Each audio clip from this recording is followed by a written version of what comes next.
قل هل يستوي الذين يعلمون والذين لا يعلمون যারা জানে আর যারা জানে না তারা কখনো সমান না। যারা চোখে দেখে আর যারা চোখে দেখে না তারা কখনো সমান হতে পারে না।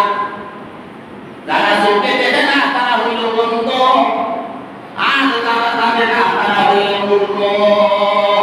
ইন্নামা ইয়াতাযাক্কারুল উলুল আলবাব, যারা জ্ঞানী ব্যক্তিরা না তারা কি বলে নসিহত দ্বারা মান্য করে। যারা জানে আর যারা জানে না, যারা চোখে দেখে আর যারা চোখে দেখে না তারা কখনো সমান হতে পারে না। এটা সাধারণভাবে আমি যেগুলো দিতে পারে বুঝি। চোখে যারা দেখে যে দুনিয়ার সব কিছু সে দেখতেছে, আর যারা চোখে দেখে না তার সামনে সব কিছু অন্ধকার, সব কিছু অন্ধকার। তো আগে আমরা কইটা আমি এক বেলায় গান গাইতো, আইরে বাবার মন্দ সবটা দিতে বলতো। তো আমরা শুরু করতে হইতাম যে ইটা হলে ইটা দিতে হয়, ও সবটা হাতে বলে বলতো, আইরে বাবার মন্দ সবটা দিতে বলতো। বুঝতাম না, এখানে বোঝাইছে তোমার যদি ইলিম শিক্ষা থাকে না, তোমার যদি বিদ্যা থাকে না, তোমার চোখ থাকতেই বলতো। আপনি একটা জায়গার মধ্যে গেছেন, আপনি লেখাপড়া যদি রাখুন না, আপনি এই জায়গাটা হলে কথাবার্তা নাই, তাই আপনার চোখ অন্ধ। আর যারা জানে আর যারা জানে না তারা কখনো সমান হতে পারে না। যারা জানে হুজুর সাল্লাল্লাহু আলাইহি ওয়াসাল্লামের সাক্ষরে মানুষকে তো শিক্ষিত হইব, মানুষকে তো আমলদার হইব, তত মানুষ আল্লাহ পাক কোরআনের দরবারে বেশি মর্যাদাবান হইব। মানুষের যত আমলওয়ালা, মানুষের যত জ্ঞানওয়ালা, মানুষের যত ইলম আছে, উচ্চ শিক্ষা আছে, তার মর্যাদা কি আল্লাহর কাছে অনেক উঠবে, অনেক বড়। এই যে রাজা সিংহাসন আপনার আমার মতো মতো লোক লেগে নিয়ে কিভাবে বসাইবে, কখনো না। কেন? আমাদের এই ধরনের জ্ঞান নেই। আর যারা জ্ঞান আছে তাদের কি উচ্চ মর্যাদার মধ্যে জ্ঞান কি করছে যে বসাইতেছে। এর জন্য কি আল্লাহ কোরআনের মধ্যে ইরশাদ করে যে যারা চোখে দেখে আর যারা চোখে দেখে না তারা কখনো সমান নয়, আর যারা জানে আর যারা জানে না তারা কখনো সমান করতে পারে না। ভাইরা আমার, যারা চোখে দেখে আর যারা চোখে দেখে না কখনো সমান করতে পারে না। বাইজিদ বুস্তামি রহমাতুল্লাহি আলাইহি আপনারা নাম শুনেছেন। বাইজিদ বুস্তামি রহমাতুল্লাহি আলাইহি নাম আপনারা শুনেছেন। উনি কি আল্লাহর একজন পিয়ারা বান্দা ছিলেন। বাইজিদ বুস্তামি রহমাতুল্লাহি আলাইহি উনি আল্লাহর একজন পিয়ারা বান্দা ছিলেন, উনি আল্লাহর একজন ওলি ছিলেন। ওই বাইজিদ বুস্তামি রহমাতুল্লাহি আলাইহি উনি যে সময় ছোট ছিলেন, ইতিহাসের মধ্যে আছে উনি যে সময় একবারে ছোট শিশু ছিলেন, ওনার আব্বা দুনিয়া থেকে বিদায় নিয়েছেন। ওনার আব্বা দুনিয়া থেকে বিদায় নিয়েছেন, ওনার আম্মা ওনাকে একটা মাদ্রাসার মধ্যে নিয়ে গেছেন, মাদ্রাসার মধ্যে ভর্তি করার জন্য নিয়ে গেছেন।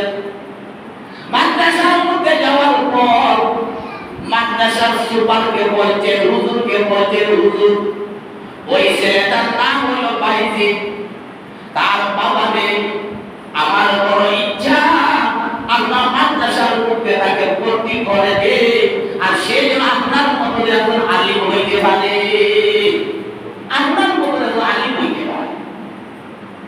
ভাইরা আমার, ওই উস্তাদটি বললেন এই ছোট শিশুরা কিভাবে আমি মাদ্রাসার মধ্যে রাখি, সে তো একবারে ছোট। উনি বহু কাকুতি বিনতি করে মাদ্রাসার মধ্যে ভর্তি করে দিয়েছেন। আর উস্তাদের সাথে একটা ওয়াদা করেছেন, হুজুর আপনি আমার সাথে একটা ওয়াদা করেন, আমার ওই ছোট শিশুরা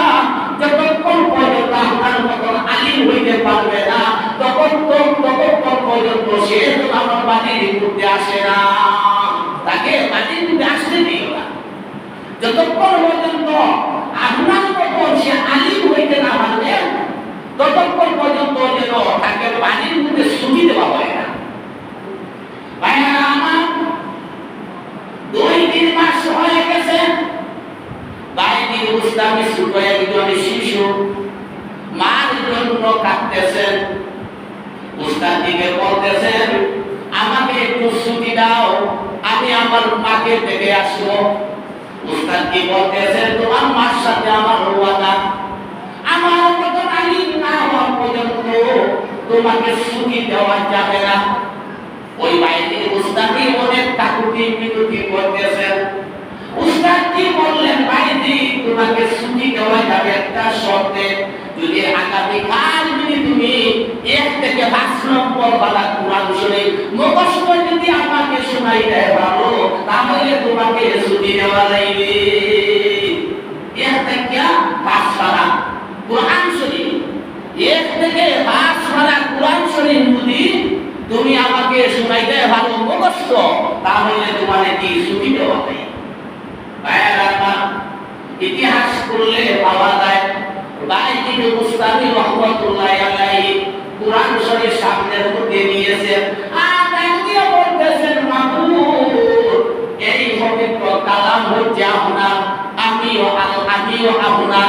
আমার উস্তাদ বলেছেন, আগামীকাল যদি 5 পারা যদি মুখস্থ যদি শোনাইতে পারি, আমাকে ছুটি দিবেন। আল্লাহ তুমি আমাকে সাহায্য করো। বাইজিদ বুস্তামি রাহমাতুল্লাহি আলাইহি কুরআন শরীফ তেলাওয়াত করতেছেন, একটা পৃষ্ঠা তেলাওয়াত করে আর কে যেন উনার সিনার ভিতরে কুরআন শরীফ ঢুকাইয়া দিতেছে, বলেন সুবহানাল্লাহ।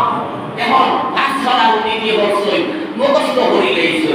উস্তাদ কি কেন বলতেছেন যে হুজুর আপনি যে শর্ত দিয়েছিলেন 5 পারা, তার চাইতে আরো বেশি হয়ে গেছে ইনশাআল্লাহ।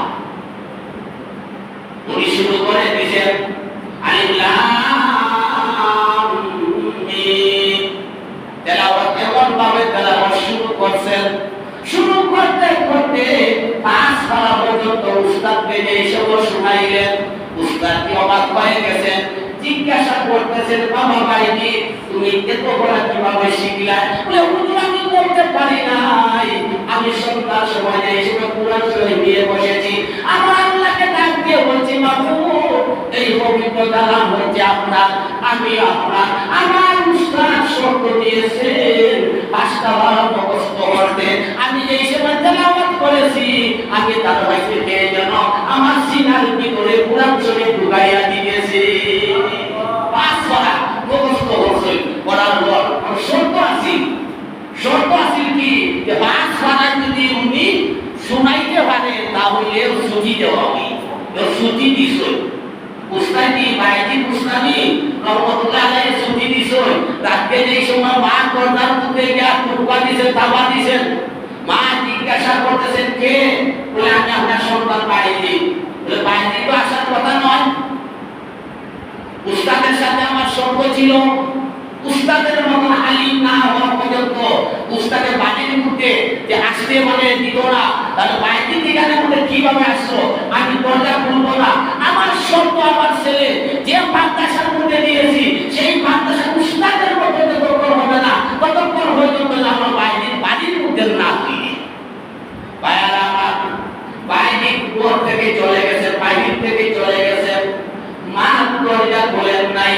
উস্তাদকে গিয়া বলেন, হুজুর আমি গিয়েছিলাম আমার আম্মাজানকে দেখার জন্য, আমার আম্মাজান দরজা খুলে নাই, আমার আম্মাজান শর্ত দিয়েছেন আপনার মতো যেই সময় আলিম হইব, এই সময় যেন বাড়ির মুখে ফিরি।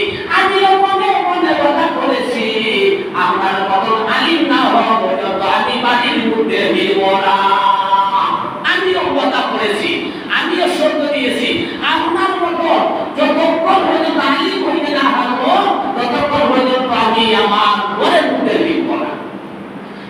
আমার ইতিহাসের মধ্যে পাওয়া যায়, বাইজিদ বুস্তামি রাহমাতুল্লাহি আলাইহি ওনার বয়স এই সময় 18 বা 19 বছর হয়ে গেছে। 18 বা 19 34 বছর যেই সময় হয়েছে, উনার উস্তাদ রাতে যেই সময় ঘুমাইছেন, স্বপ্নে দেখেন হুজুর সাল্লাল্লাহু আলাইহি ওয়াসাল্লাম একটা পাগড়ি হাতে নিয়ে ওই উস্তাদের সামনে এসে বলছেন, উঠে দাঁড়াও, বাইজিদের কামিয়াবি হয়ে গেছে, বাইজিদের প্রতি আমিও খুশি, আমার আল্লাহ রাজি। কাল সকালে বাইজিদের মাথায় পাগড়ি পরাইয়া তার মার কাছে দিয়া বাঁধাইও। উস্তাদ সামনে দেখতেছেন যে বাইজি সে কামিয়াব হইছে, আল্লাহ তার প্রতি রাজি, আমি নবীও তার প্রতি খুশি। এই যে পাগড়ি, এই পাগড়িটা কাল সকালে তার মাথার মধ্যে পাগড়ি দিয়ে তাকে বাড়ির মধ্যে বাঁধাই গেছে। ভাইয়ারা আমার, উস্তাদি ঘুম হইতে উঠে বাইজিকে ডাক দিলেন, বাবা এদিকে আসো। উঠের মধ্যে ধরিয়ে ধরে কপালের মধ্যে চুমু দিয়ে মাথার মধ্যে পাগড়ি দিয়ে বলতেছেন, তোমার বাড়ির মধ্যে চলে যাও। বাড়ির মধ্যে যেই সময় চলে গেছেন, মাকে ডাক দেওয়ার পর মা পর্দা খুলেছেন। মা ডাক দিয়ে বলেন, বাবা আমি জানি তুমি আসবে, আজকে রাতে আমি স্বপ্নে দেখেছি হুজুর সাল্লাল্লাহু আলাইহি ওয়াসাল্লাম এসে বলেছেন, তুমি যে নিয়ত করেছিলে যে তোমার ছেলে উস্তাদের মতো আলিম না হওয়া পর্যন্ত সে বাড়ির মধ্যে ফিরবে না, আমার আল্লাহ রাব্বুল আলামিন তোমার মনের আশা পূরণ করে দিয়েছেন, বলেন সুবহানাল্লাহ।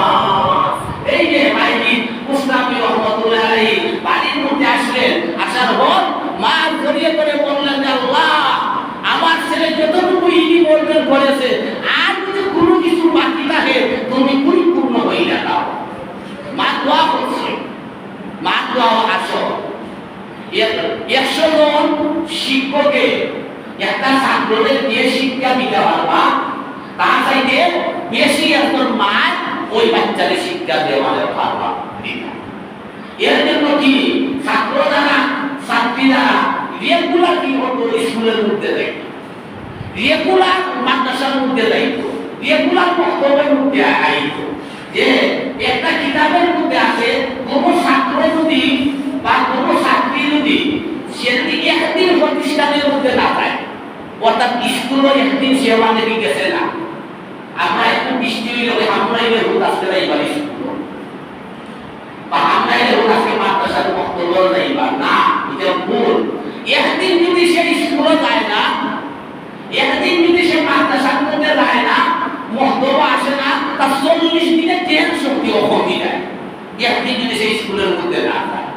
এর জন্য কি হতা, যাদের বাচ্চা বাচ্চা লেখাপড়া করতেছে কোন স্কুল মাদ্রাসায় যে কোটি টাকা, সে প্রতিদিন প্রতিষ্ঠানের মধ্যে উপস্থিত হইত, প্রতিদিন সে হাজির হইত, তাহলে তার জ্ঞান শক্তি আল্লাহ আমার কিতাব বানাইয়া দিল। ভাইয়েরা আমার, বাইজি মুস্তাফি রহমাতুল্লাহ আলাইহি রাতে স্বপ্নে দেখতেছেন, কে যেন ডাক দিয়ে বলতেছে, বাইজি ঘুম হইতে উঠো, তাড়াতাড়ি উঠো, অমুক জায়গার মধ্যে চলে যাও, ওই জায়গার মধ্যে খ্রিস্টানদের একটা জনসভা আছে, তুমি এই খ্রিস্টানদের জনসভার মধ্যে গিয়ে উপস্থিত হয়ে যাও। বাইজি মুস্তাফি রহমাতুল্লাহ আলাইহি স্বপ্নের মধ্যে বলতেছেন, আমি ওই জায়গার মধ্যে খ্রিস্টানদের জনসভার মধ্যে কিভাবে যাইব, আমার প্রতিদার মধ্যে দাঁড়িয়ে আমার আসমান যাবি, আমার মাথায় হচ্ছে পাগড়ি, আমি কিভাবে যাব? এই খ্রিস্টানদের আসলে গেলে তারা আমার গলা 2 টুকরা করে দিবে। স্বপ্নের মধ্যে বলা হচ্ছে, যে কোনো উপায়ে তুমি এই জায়গার মধ্যে উপস্থিত হও, আল্লাহ রাব্বুল আলামিন তোমাকে সাহায্য করবেন। কোনো বর্ণনা এসেছে তুমি খ্রিস্টানদের বেশ ধারণ করে সেই জায়গার মধ্যে গিয়ে তুমি উপস্থিত হও, সেই জায়গার মধ্যে উপস্থিত হও। জিজ্ঞাসা করা হইল, স্বপ্নের মধ্যে উনি জিজ্ঞাসা করতেছেন, আমি কেন এই জায়গার মধ্যে যাব, খ্রিস্টানদের জনসভায় কেন আমি যাব? বলে তোমার দ্বারা আল্লাহ রাব্বুল আলামিন দ্বীন ইসলামকে কায়েম করতে চায়, আর তোমার দ্বারা এই খ্রিস্টানের জনসভা আল্লাহ রাব্বুল আলামিন মুসলমান বানাইতে চায়। সুবহানাল্লাহ। এখন তো লক্ষ লক্ষ খ্রিস্টানের জনসভা, বাইজি মুস্তাফি রহমাতুল্লাহ আলাইহি এই যে জনসভার মাঝখানের মধ্যে উপস্থিত হয়েছে। বড় বড় যারা পণ্ডিত, তারা কি বক্তৃতা হতে পারে দিচ্ছে, তারা যে দিন আমাদের প্রধান অতিথি তো লাস্টের বক্তৃতা দেন। প্রধান অতিথি যেই সময় আসছেন তখন তো শিয়ালে খাবার শুরু করতেছে। শিয়ালে খাবার শুরু হতেছে, ওনার জবান হইতে কোনো কথা বাইর হইতেছে না। লোকালয় জিজ্ঞাসা করতেছে, উস্তাদ বা সাধু হোক বা যেগুলি হোক, যে এত বড় জনসভা আপনাকে একটা প্রধান অতিথি করে এত টাকা দিয়ে আনলাম, আর আপনি কথা বলতেছেন না, তার কারণটা পাচ্ছি। খ্রিস্টান পাদ্রী ডাক দিয়ে বলতেছেন, এই জনসভার ভিতরে একজন মুহাম্মদের উম্মত আছে, উম্মতে মুহাম্মদে আছে, যার সিনার ভিতরে কোরআন শরীফ রয়েছে, তার জবানে সব সময় রয়েছে তার নবীর কলিমা। জুড়ে জুড়ে বলেন সুবহানাল্লাহ। তার জবানে সব সময় রয়েছে নবীর কলিমা। খ্রিস্টানরা বলতেছে, কে সে মুসলিম, তাকে আমরা কি করব? কল্লা তার গর্দান তার আমরা উড়াইয়া দিব। আপনি বলে দিন, কে সেই যে মানে যে মুসলিম? খ্রিস্টানের পাদ্রী বলতেছেন, না না না, তাকে তোমরা জবাই করিও না, আমার কাছে নিয়ে আসো, আমি তাকে কয়েকটা প্রশ্ন করব। যদি সে প্রশ্নের উত্তর যদি দিতে পারে না, তার গর্দান তোমরা উড়াইয়া দিবে। বাইরে মুসলামি মজলিসের মাঝখান থেকে দাঁড়িয়ে গেছেন। ওই খ্রিস্টান পাদ্রী ডাক দিয়ে বলতেছে, আমার সামনে এসো, আমার সামনে এসো। তখন বাইরের সামনে উঠতে গেলেন। খ্রিস্টান পাদ্রী জিজ্ঞাসা করতেছে, তোমার নাম কি? বলে, আমার নাম বাইরে। বলে, তুমি কেন এখানে এসেছো? বলে, তোমাদের রোগ তামসা দেখার জন্য এসেছি। বলে, এখন তুমি তো এসে বিপদ করে গেছো, আমার যদি প্রশ্নের উত্তর দিতে না পারো, আমার খ্রিস্টানরা তোমার কাতর করে দিবে। আর যদি প্রশ্নের উত্তর দিতে পারো, তাহলে তুমি মুক্তি পাইবে। আমার প্রশ্নের উত্তর দিতে হবে। ইতিহাসের মধ্যে আছে, এক এক করে খ্রিস্টান পাদ্রী ৬৬টি প্রশ্ন করেছে বাইবেল পুস্তকের উপরে। এক এক করে ৬৬টা প্রশ্ন দেওয়ানেরকে করছে। ৬৬টা প্রশ্নের মধ্যে তাই সঠিক সঠিকভাবে উত্তর দেওয়ানের। এক নম্বর প্রশ্ন হচ্ছে যে, আপনারা বলেন যে জান্নাতের মধ্যে গাছ থাকবো একটা, আর ওই গাছের ছায়া সারা জান্নাতের মধ্যে পাই, ওইটা কিভাবে সম্ভব? ২ নম্বর প্রশ্ন করেছিল, আপনারা বলেন যে জান্নাতের মধ্যে অনেক খাদ্যের খাবার খাইবা, কিন্তু পেশাব পায়খানার প্রয়োজন হবে না, এগুলো কিভাবে সম্ভব? মানুষে যে খাইব, পেশাব পায়খানা করবো, এগুলো সম্ভব কিভাবে? আরো প্রশ্ন হচ্ছে যে কুকুর কেন কেউ বলতে পারে অহরে? এইভাবে বিভিন্ন ধরনের প্রশ্ন হতে হতে এক এক করে ৬৬টি প্রশ্ন করছে। সঠিক উত্তর দিয়েছেন বাইজিদ বুস্তামি রহমাতুল্লাহ আলাইহি। উনি বলেছেন, জান্নাতের মধ্যে আপনি প্রশ্ন করছেন ঠিক একটা, মাত্র একটা গাছ থাকবে জান্নাতের মধ্যে, এর ছায়া জান্নাতের প্রত্যেক কামরায় কামরায় পৌঁছে যাবে, কিভাবে এটা সম্ভব?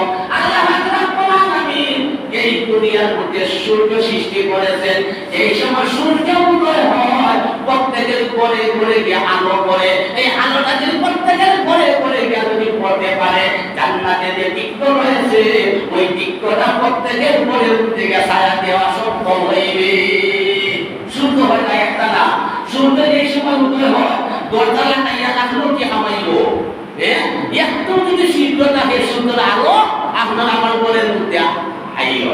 জান্নাতের মধ্যে গাছের যদি সমস্ত জান্নাতের মধ্যে ছায়া দিতে পারে, তাহলে একটা সূর্য যখন দুনিয়ার মধ্যে আলো দিতে পারে, জান্নাতে কি করবো? এই বৃক্ষটা সারা জান্নাতে প্রত্যেক করে করে কি ছায়াটা অসম্ভব। দ্বিতীয় প্রশ্নটা ছিল কি, যে তোমরা বলো জান্নাতের মধ্যে অনেক খানি খাবে, অনেক নিয়ামত খাবে জান্নাতে, পেশাব পায়খানার প্রয়োজন হবে না, এগুলো কিভাবে সম্ভব? বাইজিদ বুস্তামি রহমাতুল্লাহ আলাইহি জিজ্ঞাসা হলো, তুমি তোমার মায়ের পেটের মধ্যে কতদিন ছিলা? বলে 10 মাস 10 দিন। বলে, তোমার খাওয়া দাওয়া সম্ভব হয়েছে নি? বলে, না, আমার খাওয়া দাওয়া সম্ভব হয় নাই। বলে, আল্লাহ যদি মায়ের পেটের মধ্যে সন্তান যদি না খাওয়াইয়া 10 মাস 10 দিন যদি রাখতে পারে, এই জান্নাতের মধ্যে আল্লাহ হাজার হাজার নিয়ামত খাওয়াইতে পারবো, পেশাব পায়খানার কোনো প্রয়োজন হইতো না। সুবহানাল্লাহ। এই হাজার হাজার নিয়ামত খাওয়ার পরেও কি পেশাব পায়খানা তার প্রয়োজন হইতো না। বাইজিদ বুস্তামি বলেন যে, আমি তোমাকে একটা প্রশ্ন করব, আমার প্রশ্নের উত্তর তুমি মানে দিতে হবে। সব খ্রিস্টানরা বলতেছে, ঠিক আছে বলেন। বাইজিদ বুস্তামি খ্রিস্টান খ্রিস্টানদের পণ্ডিতকে জিজ্ঞাসা করলেন, তুমি বলো তো কি এই আসমানের আর জান্নাতের চাবি কি? আসমান এবং জান্নাতের চাবি কি? আরেকটা বর্ণনায় রয়েছে জান্নাতের দরজার মধ্যে লেখা কি? দুইটার মধ্যে যে কোনো একটা বলেছেন। এখন তো খ্রিস্টান ভাবি কোনো কথা বলতেছে না, সবাই ওই সই করতেছে, জিজ্ঞাসা করতেছে। এই শিশু এই ছেলে আপনার ৬৬টা প্রশ্নের উত্তর দিয়েছে, আর সে একটা প্রশ্ন করেছে, আপনি কেন উত্তর দিতে পারতেছেন না? আপনি আমাদের প্রধান অতিথি, আপনি আমাদের প্রধান অতিথি, আর এই ছেলে আপনাকে একটা প্রশ্ন করছে, যেমন ধরো জান্নাতের দরজার মধ্যে কি লেখা আছে, বা এই আসমান আর জান্নাতের চাবি কি? খ্রিস্টান ভাতিরা দিয়ে বলতেছেন, আমি এই প্রশ্নের উত্তরে জানি, কিন্তু আমি যদি এই প্রশ্নের উত্তর দেই তোমরা মানবে না, আমাকে তোমরা মাইক্রো ধরবা। তোমরা যদি সত্য দেও আমার কথা তোমরা মানবে, তাহলে আমি ওই ছেলের মুসলিম ছেলেটার প্রশ্নের জবাব দিতে পারি। সব খ্রিস্টানরা বলতেছে, ঠিক আছে ঠিক আছে, আপনার কথা আমরা মানব, আপনি প্রশ্নের উত্তরটা দিয়ে দেন। তখন এই খ্রিস্টান পাদ্রী বলতেছে, ওই জান্নাতের দরজার মধ্যে লেখা রয়েছে লা ইলাহা ইল্লাল্লাহু মুহাম্মাদুর রাসূলুল্লাহ। সব খ্রিস্টানরা নবীর কলিমা বলে মুসলমান হইয়া গেছে। সব খ্রিস্টানরা কলিমা বলে মুসলমান হয়ে গেছে। যে আল্লাহ কাছে এই ঈদের জন্য কি হচ্ছে, মানুষের কত মর্যাদা হচ্ছে।